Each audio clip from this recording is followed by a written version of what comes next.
જ્યારથી અમરેલીની અંદર પાયલ ગોટીનું સરઘસ કાઢવામાં આવ્યું છે ત્યારથી લઈને આ મુદ્દો છે તે દિવસે ને દિવસે ઉછળતો રહ્યો છે। હવે જ્યારે તમામ જે લોકો આરોપી જેમને બતાવવામાં આવ્યા છે તમામ જામીન ઉપર અત્યારે બહાર છે અને તે તમામ લોકોએ પણ પત્રકાર પરિષદ કરીને એવું કહ્યું છે કે અમને પણ પોલીસે ઘણા બધા ટોર્ચર કર્યા છે અને કહેવામાં આવ્યું છે કે તમે સૌથી પહેલા એ કહો કે તમે જે આ પત્ર વાયરલ કર્યો છે એ તમે કોના કહેવાથી કર્યો છે। એટલે એમાં જે પૂર્વ સાંસદ છે, સહકારી ક્ષેત્રના જે આગેવાન છે એ તમામ લોકોના નામ લેવામાં આવ્યા। તેમ છતાં હજુ સુધી ક્યાંય પણ પોલીસની તપાસ નથી થઈ અને પોલીસની તપાસ નથી કરવામાં આવી એટલે તમામ જેમને આરોપી બતાવવામાં આવ્યા છે તમામ એટલે કે અશોક માંગરોળિયા હોય, મનીષ વઘાસિયા હોય, આ બધા જ લોકો ગાંધીનગર સુધી પહોંચ્યા હતા પરંતુ જે આ સરઘસ કાંડ છે તે હવે થંભવાનું નામ નથી લેતો। નમસ્કાર, નિર્ભય ન્યૂઝ સાથે હું છું રિદ્ધિ। આજે વાત કરવી છે કે એ 24 તારીખથી લઈને આજ દિન સુધી શું થયું છે આ આખા ઘટનાક્રમમાં અને કોના ઉપર સવાલ ઊભા થયા છે। પરેશ ધાનાણીએ એક પોસ્ટ કરી છે અને પોસ્ટમાં શું લખવામાં આવ્યું છે તે સૌથી પહેલા સમજીએ। વાત છે અહીંયા ગુનાહિત ષડયંત્ર। આ કોના હિસાબે કરવામાં આવ્યું, કોણે પત્ર લખ્યો, કોણ લખનાર છે, કોણે લખાવ્યો છે અને કોણે વાયરલ કર્યો છે તે તમામની વાત અત્યારે આપણે કરી રહ્યા છીએ। સૌથી પહેલા તો 24 તારીખની વાત કરીએ કે જ્યારે પત્ર વાયરલ થયો। છેલ્લા 10-12 વર્ષોથી જે વિઠ્ઠલપુરની જે સહકારી મંડળીના જે પ્રમુખ તરીકે ખૂબ જ વહીવટી જાણકાર અને હાલ ભાજપ શાસિત અમરેલી તાલુકા પંચાયતના પ્રમુખ એવા શ્રી કિશોરભાઈ કાનપરિયા દ્વારા કથિત ગોપનીય પત્ર લખવામાં આવે છે। જ્યારે આ પત્ર 24 તારીખે આપણા બધા એટલે કે તમે બધાએ પણ આ પત્ર જોયો હશે, વાંચ્યો હશે કારણ કે ઘણા બધા લોકો પાસે આ પત્ર પહોંચ્યો હતો અને જ્યારે આ પત્ર પહોંચ્યો કે તરત જ જે કિશોર કાનપરિયા છે તેમના દ્વારા એક નિવેદન આપવામાં આવ્યું કે મને કંઈ જ નથી ખબર કે આ પત્ર કઈ રીતે વાયરલ થયો છે, ભલે લેટર પેડ મારો હોય પણ સહી સિક્કામાં ખોટા છે, મેં આવું કંઈ જ નથી કર્યું। એટલે એક વાયરલ થયો એટલે સવાલ અહીંયા ઊભા થયો કે જે કિશોર કાનપરિયાએ આ બધું નથી કર્યું તો પછી આ કરવાવાળો વ્યક્તિ કોણ છે, કોને કિશોર કાનપરિયાથી અને ખાસ કરીને જે કૌશિક વેકરિયા છે એમનાથી તકલીફ છે। હવે વાત આવે છે 25 ડિસેમ્બર એમના બીજા દિવસની। પાટીલ ગેંગ વિરુદ્ધ ગંભીર આરોપો ઘડતો કથિત ગોપનીય પત્ર હાલ પ્રદેશ ભાજપના સંગઠન પ્રભારી શ્રી રત્નાકરજીને ઉદ્દેશ્યને જે લખાયો અને તેની નકલ હાલ કેન્દ્રીય ગૃહમંત્રી શ્રી અમિતભાઈ શાહને જાણ સારું મોકલવામાં આવે છે। એટલે જ્યારે પત્ર વાયરલ થયો 24 તારીખે બધા લોકો પાસે આવ્યો, નામજોગ બધા જ લોકોના નામ લખવામાં આવ્યા હતા। રત્નાકરજી હોય કે પછી અમિત શાહ હોય, CR પાટીલ હોય, આ બધા જ લોકોને સંબોધીને પત્ર લખવામાં આવ્યો અને તમામ લોકો પાસે આ પત્ર પહોંચી પણ ગયો। હવે વાત આવે છે 26 ડિસેમ્બરની। પાટીલ ગેંગ દ્વારા રેતી અને ખનન ચોરી, દારૂનું વધતું દૂષણ, કોન્ટ્રાક્ટમાં કમિશન, ગ્રાન્ટ ફાળવણીમાં ભ્રષ્ટાચાર થતા પોલીસ પાસેથી હપ્તાખોરીના ગંભીર આરોપો સહ કથિત પત્ર વાયરલ થાય છે અને તુરંત જ ખાનગી રાહે પોલીસ તપાસ શરૂ થાય છે કે આ કોણે લખ્યું છે, કોણ છે જે કૌશિક વેકરિયાની છબી ખરડાવવાનો પ્રયત્ન કરી રહ્યું છે એટલે તપાસનો ધમધમાટ સીધો જ શરૂ થઈ જાય છે। 26 તારીખની આ વાત છે। 27 તારીખની વાત કરીએ।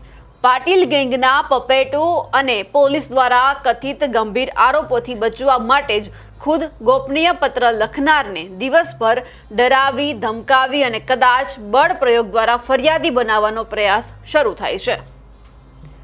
27 તારીખની આ વાત છે કે પાટીલ ગેંગના જે પપેટો છે એ અને પોલીસ દ્વારા જે કથિત ગંભીર આરોપોથી બચવા માટે જ કોણે લખાવ્યું છે, કોણે કરાવ્યું છે, તમામથી બચવા માટે ખુદ જે વ્યક્તિએ પત્ર લખ્યો છે, અહીંયા કહેવામાં આવ્યું છે કે કિશોર કાનપરિયાએ પત્ર લખ્યો છે પરંતુ તેમને ડરાવી, ધમકાવી અને ફરિયાદી બનાવી દેવામાં આવે છે। એટલે કિશોર કાનપરિયા ફરિયાદી બની જાય છે અને કહેવા લાગે છે કે આ લેટર પેડ મારો છે પરંતુ મેં નથી લખ્યો તો મારા ઉપર કેમ આરોપ થાય છે, મને કૌશિક વેકરિયાથી કંઈ વાંધો નથી। એટલે સવાલ અહીંયા એ થાય છે કે શું ખરેખર જે કિશોર કાનપરિયા છે તેમને ડરાવવામાં આવ્યા છે, ધમકાવવામાં આવ્યા છે, એ પછી આ બધું કરવામાં આવ્યું છે? કારણ કે જેવો પત્ર વાયરલ થયો કે સીધું જ તેમનું નિવેદન પણ આપણે બધાએ સાંભળ્યું છે। પાટીલ ગેંગના ઇશારે કથિત અસલી પત્ર લખનાર, લખાવનાર અને વાયરલ કરનારા બધા જ શંકાસ્પદ આરોપીઓને અડધી રાતે અંદાજિત 12 વાગ્યાના સુમારે ખુદ પોલીસ જ ઉપાડી જાય અને 17 કલાક સુધી બિનઅધિકૃત ગોંધી રખાય છે। અહીંયા એ વાત છે કે જ્યારે પાયલ ગોટી સહિત તમામ આરોપીઓને જેલમાં લઈ જવામાં આવ્યા હતા રાત્રે 12 વાગે અને એમના ઉપર ટોર્ચર કરવામાં આવ્યું હતું। હવે 28 ડિસેમ્બરની વાત આવે છે। વહેલી સવારે ખુદ નાયબ દંડકની ખુલાસા ગેંગ ગાંધીનગર રવાના થાય છે।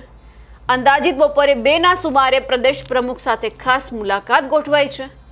ગુપ્તે ગુ બાદ તુરંત સાંજે 5ના સુમારે કથિત અસલી પત્રની ઈરાદાપૂર્વક જ નકલી ફરિયાદ નોંધાઈ જાય છે.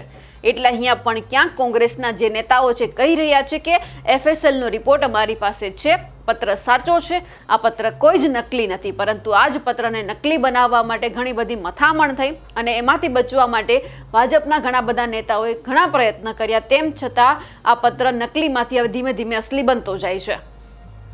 29 ડિસેમ્બરની વાત આવે છે. વહેલી સવારે અચાનક જ નાયબ દંડકના ગુરુભાઈ અને રાજ્યના ખુદ ગૃહમંત્રીશ્રીનું ચાર્ટર્ડ ફ્લાઇટ દ્વારા અમરેલી ખાતે ખાસ આગમન થાય છે.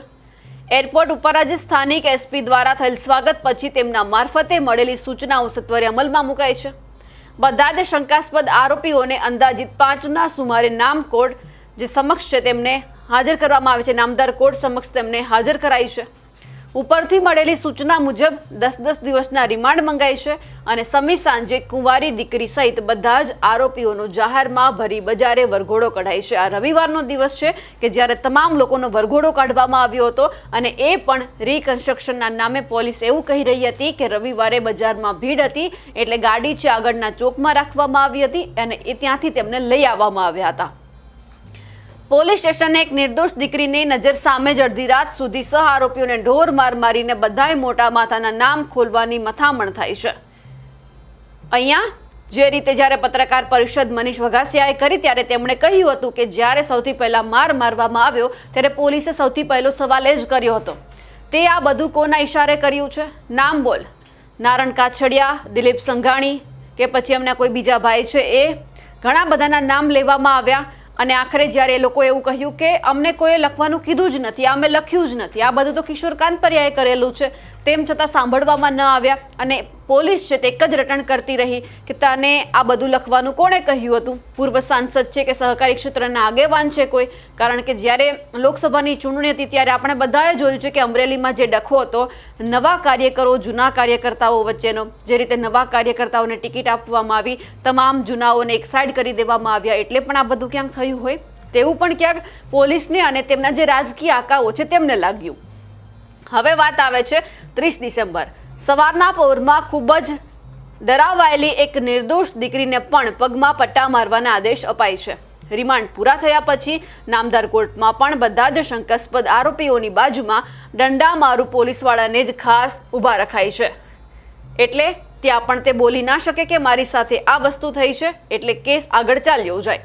આજીવન કેદની કલમ 338નો ઈરાદાપૂર્વક ઉમેરો કરાય અને નીચલી કોર્ટની હકુમત પણ છીનવાય છે. એક નિર્દોષ દીકરી સહિત અન્ય સાથીને જેલના સળિયા પાછળ ધકેલાય છે.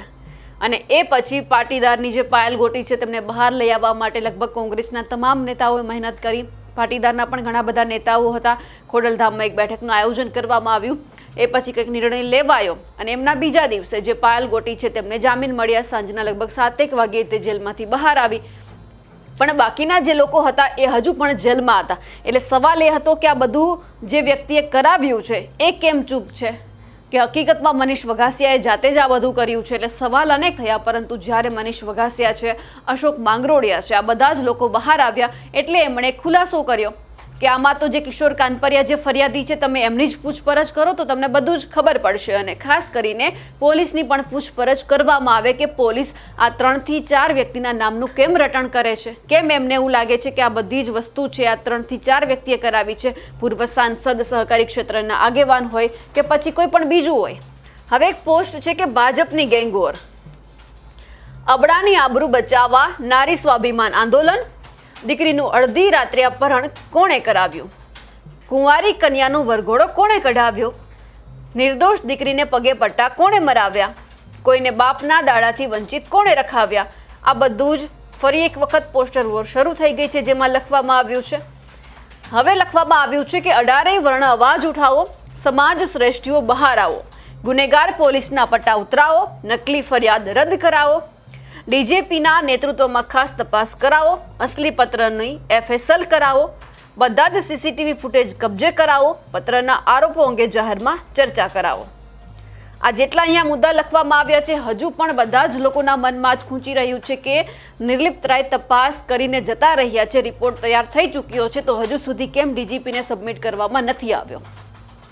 કેમ હવે નવી વાતના અને નવો વળાંક અહીંયાથી શરૂ થાય છે કે આ બધું જ થયું છે. જો પોલીસ આ બધા જ નેતાઓના, પૂર્વ નેતાઓના નામ લઈ રહી છે તો પછી અહીંયા પોલીસની તપાસ કેમ નથી થતી? કે ફરી એક વખત તપાસ કરવા માટે નિર્લિપ્ત રાય અમદાવાદ અને એમની સાથે તેમને અમરેલી આવવું પડશે, કારણ કે જે પાયલ ગોટી છે, આ બધા જ લોકો છે ગાંધીનગર આવી ગયા છે. તમામ લોકોએ ડીજીપીને મળવાની કોશિશ કરી છે, એમને વિનંતી કરી છે કે તમે રિપોર્ટ સોંપી દો એટલે અમને ખબર પડે કે હવે શું થવાનું છે. તો ક્યાંક ગાંધીનગરથી ફરી એક વખત નિર્લિપ્ત રાયને અમરેલી જવું પડશે, એ પણ હવે જોવાનું છે. અને ખાસ કરીને જે રીતે હવે આખો ઘટનાક્રમ અહીંયા સમજાવ્યો છે પરેશ ધાનાણીએ, તમને શું લાગે છે આખા ઘટનાક્રમમાં જે રીતે આ બધું જ બન્યું છે, હવે તેમાં કોનો હાથ હોઈ શકે છે? અમને કમેન્ટ કરીને ચોક્કસથી જણાવજો. સાથે જ અમારી નિર્ભય ન્યૂઝ ચેનલને લાઇક, શેર અને સબસ્ક્રાઇબ કરવાનું ભૂલશો નહીં. નમસ્કાર.